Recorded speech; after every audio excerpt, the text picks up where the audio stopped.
نحمده ونصلي على رسوله الكريم اما بعد فاعوذ بالله من الشیطان الرجیم بسم اللہ الرحمن الرحیم۔ میرے نہایت ہی واجب الاحترام اساتذہ گرامی اور میرے ہم مکتب ساتھیوں، السلام علیکم ورحمۃ اللہ وبرکاتہ۔ پچھلے ماہانہ اجلاس کے اندر جو آپ کے سامنے میں نے اپنی زندگی کے مشاہدات تجربات آپ کے سامنے رکھے، مجھے 100% امید ہے آپ لوگوں نے اس سے ضرور استفادہ کیا ہوگا اور آپ کو ضرور فائدہ ہوا ہوگا۔ کسی ساتھی کو کوئی اس کے بارے میں کوئی ابہام باقی ہو تو وہ میرے سے رجوع کر سکتا کہ یار یہ آپ نے صحیح نہیں کیا اور صحیح کرنا ہے یہ تھا۔ اس کی پوری ڈیٹیل آپ کے سامنے پورا لیکچر ہے، سنیں۔ آپ نے ہارمونز کا نام تو سنا ہوگا۔ ہارمونز کیا چیز ہیں؟ میرے پاس ایک پیشنٹ آتا ہے جس کو مسلسل بخار رہتا ہے، اور وہ بخار کی حالت کے اندر میرے پاس 3 چکر آتا ہے۔ ہر دفعہ وہ مجھے ایک ٹیسٹ دکھاتا ہے، اور اس کا ٹیسٹ کے اندر پڑا ہوتا ہے پرولیکٹن ہارمونز۔ پرولیکٹن ہارمونز جس میں اندر اور دودھ کا تعلق جس کے ساتھ ہے اس کو پرولیکٹن ہارمونز کہتے ہیں۔ مردوں میں بھی بڑھ جاتا ہے، عورتوں میں بھی بڑھ جاتا ہے۔ پرولیکٹن ہارمونز اس کا بڑا ہوا ہوتا ہے، نارمل لیول اس کا 27 ہوتا ہے، وہ اس کا 150 تک چلا جاتا ہے۔ لیکن جب بھی وہ میرے پاس آتا ہے اس کو بخار ہوتا ہے، میں اس کو عضلاتی مریض سمجھ کے عضلاتی سوزش، 5 اکسیر، 6 تریاق، اس کا پورا چکر میں کر دیتا ہوں، اس کو کچھ فرق نہیں ہوتا۔ لیکن جب بھی وہ جاتا ہے ڈاکٹر اس کا ایک ہی ٹیسٹ کرتا ہے، اس کو پرولیکٹن ہارمونز کا ٹیسٹ کرتا ہے۔ تو پرولیکٹن ٹیسٹ جو ہے اس کا 150 کی بجائے جب میں اس کا علاج کرتا ہوں تو اس کا پرولیکٹن ہارمونز اور زیادہ بڑھ جاتا ہے، یعنی 200 تک لیول چلا جاتا ہے۔ اب وہ اس کو فٹس آنے شروع ہو جاتے ہیں، حتیٰ کہ بے ہوش ہونا شروع ہو جاتا ہے۔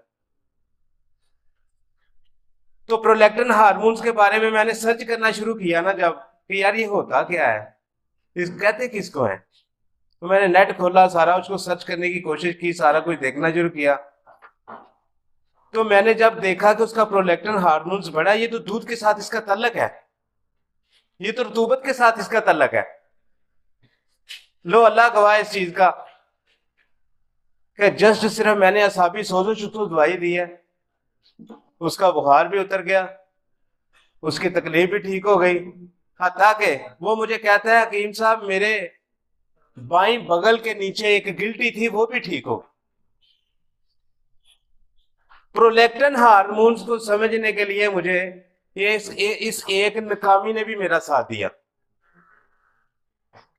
آپ دوسری ایک ناکامی میں آپ کے سامنے رکھتا ہوں، کہتے ہیں ناکامیاں بیان نہیں کرتے، کریں گے تو سمجھ آئے گی سر جی۔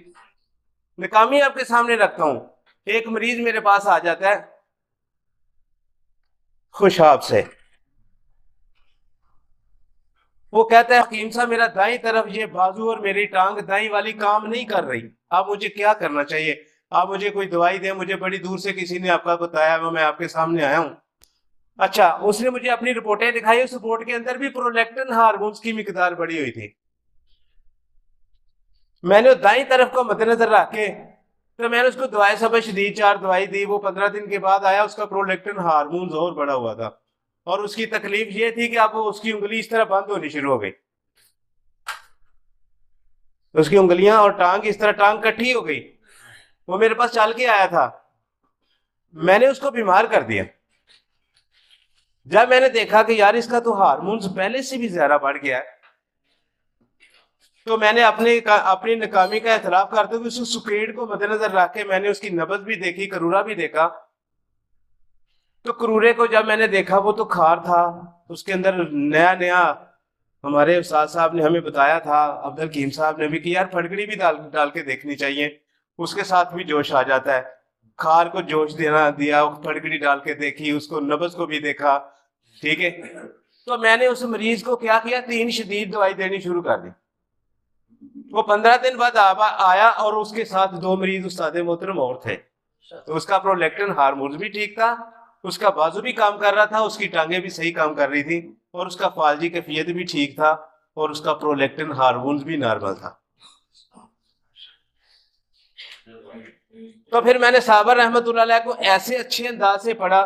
تحقیقات المجربات کے اندر میں نے میں آپ کو بتاؤں گا کہ میں نے وہ نسخہ جات جن کو میں نے تین شدید کہا اور جن کو میں نے اعصابی سوزش کہا، وہ نسخے آج میں آپ کو بعد میں بتاؤں گا۔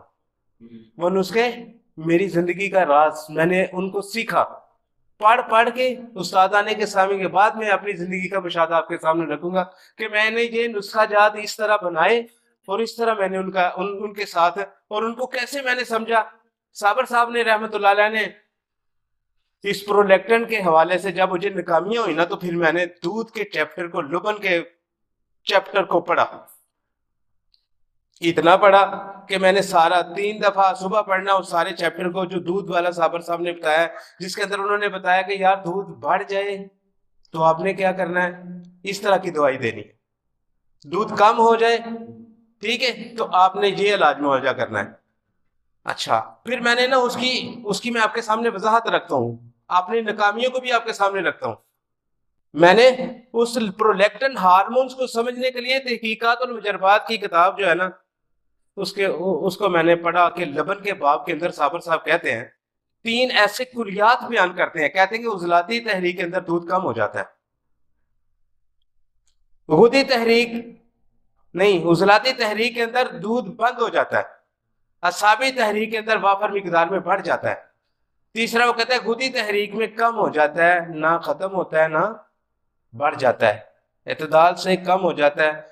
عورتیں بچے کہتی ہیں عورتیں کہ بچہ رجدا نہیں، اس لیے اسی ایک اور کیس، مریض کے دماغ کے اندر رسولی ہوتی ہے،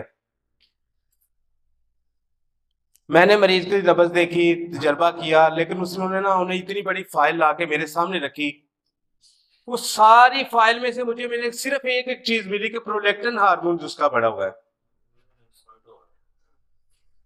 پرولیکٹن ہارمون اس کا بڑھا ہوا ہے۔ جو میں نے پرولیکٹن ہارمونز کی مقدار تعداد کو دیکھا، یار ہارمونز دیکھا کریں گے نا تو آپ کو میں ضرور یاد آؤں گا انشاءاللہ، نہیں الحمدللہ، کہ میں نے اپنی ناکامیوں سے جیسے سیکھا میں آپ کے سامنے رکھتا ہوں۔ پرولیکٹن ہارمونز کو دیکھ کے میں نے اب اس کی دماغ کی رسولی کا علاج کیا، جس کی علامات سوزش و رام کے اندر صابر صاحب بیان کرتے ہیں کہ مریض جب اس کو دورے کی کیفیت ہوتی ہے تو دیواروں میں سے کچھ چیزیں چنتا ہے، سرسام کے باب میں صابر صاحب بتاتے ہیں وہ کیا کرتا تھا، بسترے سے نکلتا تھا، اس کو کچھ پتا نہیں تھا کہ میں کدھر جا رہا ہوں اس کو، لیکن وہ کرتا کیا تھا، میں نے اس کو جا کے پھر خود دیکھا کہ یہ رات کو دورے کی حالت میں کیا کرتا ہے، وہ دیواروں کو چنتا تھا کہ جیسے کسی چیز کو پکڑ رہا ہو۔ میں نے اس کی جو لیول ہارمونز دیکھا، پرولیکٹن ہارمونز اس کا بڑھا ہوا۔ اب میں نے اس کو صابر رحمت اللہ علیہ کی جو انہوں نے دودھ کے بیان میں دیا نا نسخہ، وہ میں نے نسخہ دیا، وہ میں نسخہ آپ کو بتاتا ہوں لیکن آخر میں بتاؤں گا ٹھیک ہے۔ تو جو ساتھی احباب رپورٹیں ہمارے ساتھ جو مریض لے کے آتے ہیں نا، ان کو پڑھیں، سرچ کرنے کی کوشش کریں، یہ بھی ناکامی ہمارے لیے، ہماری تشخیص میں غلطی ہوتی ہے، لیکن بعض اوقات جب ہم ٹیسٹ کو دیکھتے ہیں، ٹیسٹ ہمارے لیے آسانی پیدا کر دیتے ہیں، اس کو بھی فالو کرنا چاہیے۔